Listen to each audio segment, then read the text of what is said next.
I've said this before this season, but I've kind of said it like in passing, just kind of said it and then moved on. I feel like it's about time that I say this with meaning, make it official, like declare this to all of you. And so here it goes. I don't understand this team. Wow. You have to get up, do what they do. But that was insane. Let's not get ahead of ourselves. Come on, I make go records, baby. I'm liking this. Hello and welcome to another episode of Hawks Recap. My name is Clay. Thank you for tuning in. Blackhawks just completed their 64th game of their pretty disappointing season so far, on the road for the third game of a 4-game road trip. And they're in Tampa Bay, where they hadn't won since 2009, playing one of the best teams in the league, a team that's atop many power rankings from many experts out there in the media. So, of course, the Blackhawks, when they score 5 goals in the third period to come back from a 2-goal deficit and beat the Lightning by a score of 5-2. Now, I don't like to give the Blues a whole lot of credit for anything, but I gotta say, the whole scoring 4 or more goals in the third period, they might be onto something there. It seems to be a good strategy. It seems to be working. I feel like we should adopt that, like, full time, because I liked how it worked out in this game. Now, before we get to that third period that featured 5 Blackhawks goals, we need to start at the beginning, start at the first period, a period in which had 6 total penalties called. There was 3 power plays for each team. Neither team would score on a power play. Now, the Blackhawks, I thought, got a little lucky tonight because Steven Stamkos was out for the Lightning, and he just kind of makes their power play. Well, I mean, their power play is good, but he kind of puts it over the top. And the Lightning had some really good looks, but they kind of passed up a lot of shooting opportunities, and, well, they had guys in the normal Steven Stamkos spot just, not able to convert in those situations where Steven Stamkos may have done so. However, no goals were scored. Still, just a crazy amount of penalties in this game. Blackhawks had 6 power plays. Lightning had 5 total. Blackhawks penalty kill went 5 for 5. Did a fantastic job. One of the reasons why the Blackhawks were able to come back in the third period. We'll talk about the other reason a little bit later. But the Blackhawks able to get 1 goal on their power plays. Their power plays in general really didn't look all that great tonight, but they found a way in their last one to score in that third period. But it's just funny to look at the box score of this game, where the Blackhawks had 12 penalty minutes and the Tampa Bay Lightning had 34. It's just like, what? But it's that way because at the end of the game, the Lightning had 2 penalties that were 10-minute game misconducts. But still, just funny. 12 penalty minutes to 34.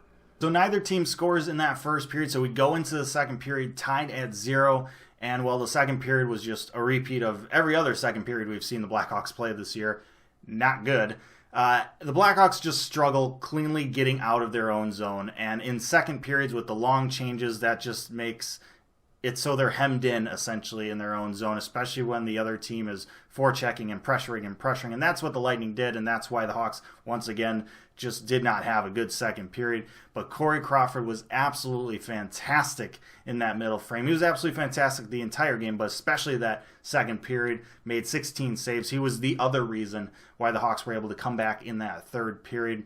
But the Lightning would find the back of the net late in that second period with about 4.5 minutes in. Braden Point throws the puck on net. A lot of traffic in front. I think a double screen. Crawford, tough time seeing it. Not a whole lot he could do about it. Lightning up by 1 going to the third. Honestly, Blackhawks lucky that they're not up by more. Unfortunately, the Lightning would be up by more 17 seconds into the third period. First shift of the period. Blackhawks have a chance to get the puck out of the zone. They don't. We've said that how many times this season. So they turn the puck over in their own zone. Braden Point just passes it to Nikita Kucherov, who's all alone, back post. Open net, essentially. Crawford didn't really have a whole lot of a chance in that one. And the Lightning are up 2-0. And, I mean, at this point, it's kind of just like, it's going to pour. When it rains, it pours, right? We've seen this before. This game's going to be over. It's the Lightning. They're a really good team. Blackhawks have been struggling the last 10 games, like this isn't going to go the Blackhawks' way.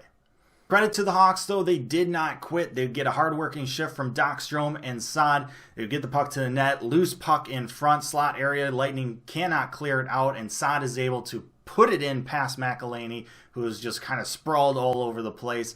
And all of a sudden, the Hawks are on the board. It's a 2-1 game, and they've regained a little bit of momentum. But then 26 seconds later, the very next shift, Patrick Kane finds Kubalik all alone in the slot. He puts a shot on. McElhinney saves it, but Kubalik follows up his shot like a good scorer does, and he pots home the rebound, and we've got a tie game just like that. Blackhawks are right back in it. Oh, but the Hawks? They're not done yet, no. Halfway through the third period, Slater Koekkoek, the former Tampa Bay Lightning star, in his revenge game, puts a shot on net. A lot of net front traffic, screens in front by the Hawks. That's what I'm saying, people. Net front presence. That's where it's at. Puck squeaks by the 5-hole somehow of McElhinney, and Koekkoek gets the unassisted goal, his first goal of the season. And he puts the Hawks up 3-2. Not even 2 minutes after that, the Hawks would get their 6th power play of the game. And although they were 0 for 5 coming into this power play in this game, after scoring 3 power play goals against the Blues, the Hawks would find a way to convert. And it all was because Duncan Keith puts it in the wheelhouse of Dominik Kubalik, and he just blows it by McElhinney. Top shelf peanut butter. And the Hawks are up 4-2. But wait, there's more. The Lightning would pull their goalie with about 3 minutes left, trying to get back into this game, trying to tie this game up, salvage some sort of point, because they never lost in regulation before after leading after 2 periods. This would be a first for them, and they hadn't lost to the Blackhawks at home since 2009, so they don't want that streak to end. But unfortunately for them, Crawford, as I mentioned before, absolutely fantastic, and also Dominik Kubalik is a Blackhawk, if you haven't heard before. Kubalik with an empty net goal for the hat trick in this game, his first career hat trick, his 29th goal of his rookie campaign. I don't know how he's not in the Calder conversation. I get that there's probably another rookie or two out there that will win the Calder and be more deserving of it, but the fact that Kubalik's not even in the conversation is a little insulting. I just don't want another Panarin situation. He's too old. Whatever the dumb reason is, doesn't matter. Dominik Kubalik is a Blackhawk, and tonight the Blackhawks win 5-2 and provide some much needed happiness and relief after a tough last couple weeks. So up next for the Hawks, they will travel to Florida to face the Panthers for their last game of this 4-game road trip. That'll be against Coach Q. And just for a little bit of perspective, the Florida Panthers had quite a bit of expectation this year after the moves they made this offseason, signing Bobrovsky to a very large contract, getting Coach Q as their coach, and they're not in a playoff spot right now. I'm not saying that Coach Colleton should or should not be fired. I'm just offering a little bit of context here that sometimes the grass isn't as green on the other side as you may think. And with that said, I'm going to shut down this video. Thank you so much for watching this episode of Hawks Recap. I really hope you enjoyed it. Let me know your thoughts down in the comment section below. Like, share, and subscribe. Appreciate that as always. But most importantly, I still have the Twitter giveaway going. Link in the description to the tweet. I'm going to pick the winner Sunday, so hurry up. Hurry up. Get in on it. But with that said, stay safe, make good decisions. I'll see you next time.